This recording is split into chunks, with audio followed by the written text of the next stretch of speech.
Hello, this is Brian Hegney, instructor of Game and Interactive Media Design. And when I last left you, I was having some issues with some of the map creation, and I'm just gonna accept what we did. And honestly, all the work I just went through, didn't necessarily make it better, and I could have just kept what we had. But I didn't. So I do want to go over a few things before we look at our maps in Photoshop and before we bring it into Unreal Engine. And it is, if you have been having trouble, there are some things to think about. Number one, in your render to texture, the first question is, I'm going to close it, did you have your low poly barrel selected when you tapped 0? You should have.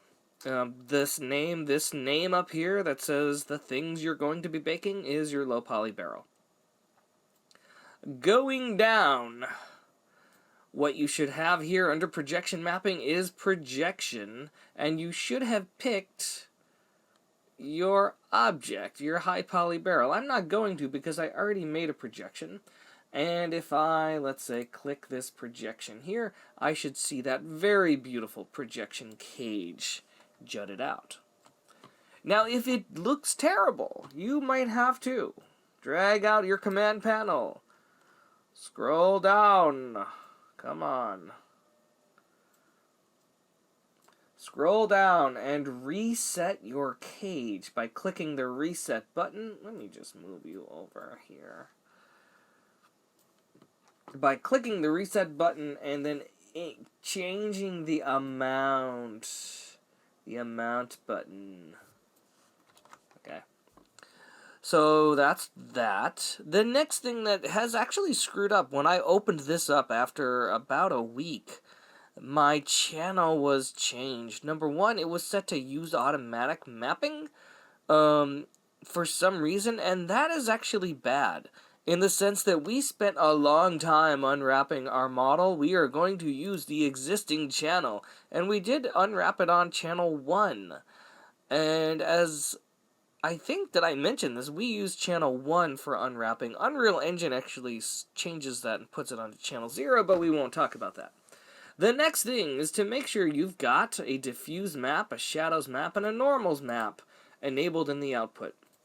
Now, when we started, I set these to 512, and I think when I have real issues, I set it down to 128. That just makes it render super quick. It's gonna look cruddy, but it's a nice way to kind of eyeball what's going on without spending, 20 minutes rendering a 1024 by 1024 map. So when you're all set and you're ready to go, make sure you set all of these back to 1024 for the long render that will probably take, I think it took me about 15 minutes to render mine.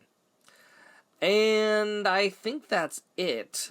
And then you clicked render. And when you render the image, it's not going to render, it's not going to show you all of your images. So like I'm going to go into Photoshop right now.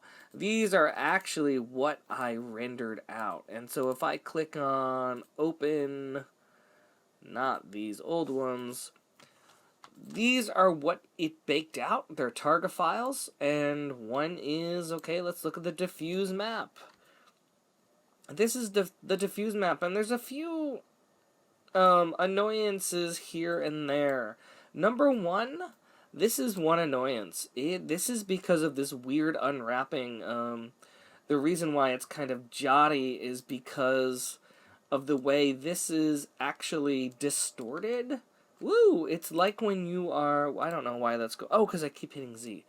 It's like when you unwrap a map. You create a flat mapping on the globe, and parts of Greenland are distorted. Well, this is the same thing.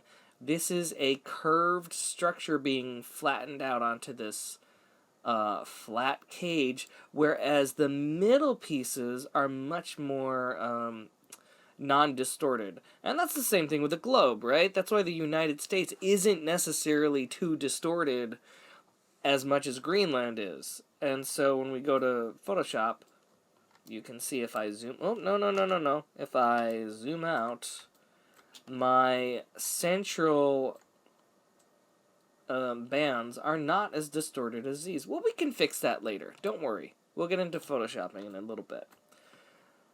And this is my normal mapping, and that's fine. That actually should look normal to you, and or it will soon. And then these are my shadows, and these shadows came from whoop whoop whoop this skylight, right? And so if your skylight was not casting shadows, maybe, and it didn't have enough rays per sample, it's possible your shadows map didn't come out well. Okay, we're gonna keep this the way it is. Here we go then. Let's actually build this up. I don't need to alter these yet. We will come back to Photoshop to kind of edit these maps a little bit and to create new maps. But for right now, let's bring these right into Unreal Engine. We are ready. I'm going to create a new folder. Hegni Barrel 03. This is the third attempt actually. And I'm going to create this to keep them all together. And what I'm going to do is import my... Oh, I didn't do that. Yes, I did. I don't remember if I showed you this, but just make sure you select your low poly barrel and you file export selected. Again, I've got a light in here and a high poly barrel. I do not want to export those out into my FBX. I'll go ahead and call this barrel 06. And the things I need to make sure I'm checking are, I am including smoothing groups in here, because Unreal Engine will work with smoothing groups, and I'm going to check off Turbo Smooth. Well, the other thing I need to do is make sure I add an edit poly on top of my projection. Now what this does is this tends to bake things down when I export it as an FBX. If I didn't have this edit poly, I'm not sure what would happen. I think it might screw it up. But oftentimes you want to export out an editable poly. So sometimes people right-click their object and say convert to editable poly, and that ends up squishing this entire stack. And I don't like to get rid of my stack, so I just add an edit poly on top. And then I export selected barrel 06 FBX in my special FBX subfolder, make sure I have smoothing groups enabled, turn off turbo smooth. If you have any turbo smoothing in this stack, it's going to bake it down if you uncheck that. The only other thing, I don't have animation, so it doesn't matter. I don't have anything else selected. I do have lights, but I don't have it selected, and I'm pretty sure that's going to be good. I'm going to say OK. It's going to tell me some materials in the scene may not be supported by certain applications. That's fine. Guess what? I am going to make my own materials in Unreal Engine.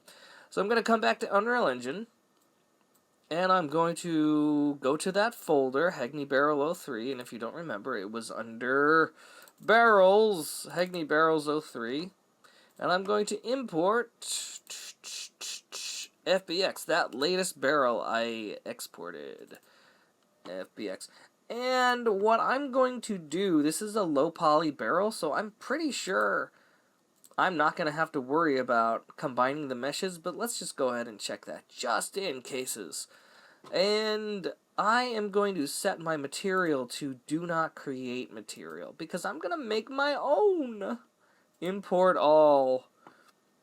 And there, it imported this barrel, and I'm going to drag it into my scene. There it is. Oh, it's so pretty. Look at that. I could hit play, and I can... And here are some other barrels. I can't remember if I've shown any of these to you. Here's some shogi pieces that I was making, demonstrating the difference between turbo smooth corner, or non-turbo smooth corner, and a turbo smooth corner. And this barrel over here is just checkerboarded, because nothing special is about it. So what I'm going to do now is make my material. So I'm going to right-click in here, say material, and I'm going to call this M underscore, or I'll call this, M underscore H barrel, yes, Heg barrel. Heg barrel. And I'm going to, before I do anything to it, I'm going to import my textures. So I'm going to go to my maps that I just exported. You remember those maps that I made? Yes, yes you do. We just opened them in Photoshop a moment ago. That's what they look like. So I'm going to double click my material that I just made that has nothing in it. It is an empty material. In fact, if I were to drag it onto my barrel, nothing would happen, right? Right. I'm going to drag this diffuse map into the scene, and I'm going to plug the RGB up into the base color. And I'm going to click File Save, just so that you can see what's going on here. There! Doesn't that look terrible? Yes, it does! It does! The next thing I'm going to do, just to see how it works, is drag the Shadows map in and hook that up to Ambient Occlusion. And that should update. Let me hit save. Yeah, I now have some of the shading going on here. But really, to make those stand out, I'm going to drag the normals map into my scene, or into my material. Where are you, normals? There you are. And I'm going to hook the RGB value of those normals into the normal slot and let go. Let's kind of change this here. And then click save. There! Now you really saw those rivets jump, didn't you? Yes, you did. And now that looks a lot nicer. Now there's some stuff going on at the top I don't love, but I'm going to be able to fix that, no problem. But there you go. That's how we set up this barrel. And I'm going to kind of make my material bigger so that we can see what we did here. We have got our... Oops. We've got our base color that goes to our diffuse, we've got our normal that goes to our normal, and we've got our ambient occlusion, which goes to our shadow maps. And that's that. The last thing you might want to do, just for funsies, is to select your barrel in your material browser, your content browser, and then click this little teapot in your material previewer, and what that will actually do is allow you to see that material on,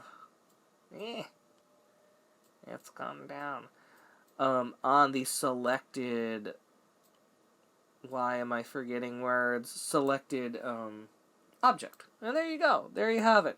Alright, I hope you had a good time. Next up, we are going to be going into Photoshop and editing these a little bit more so we can see what we can do with this. Bye!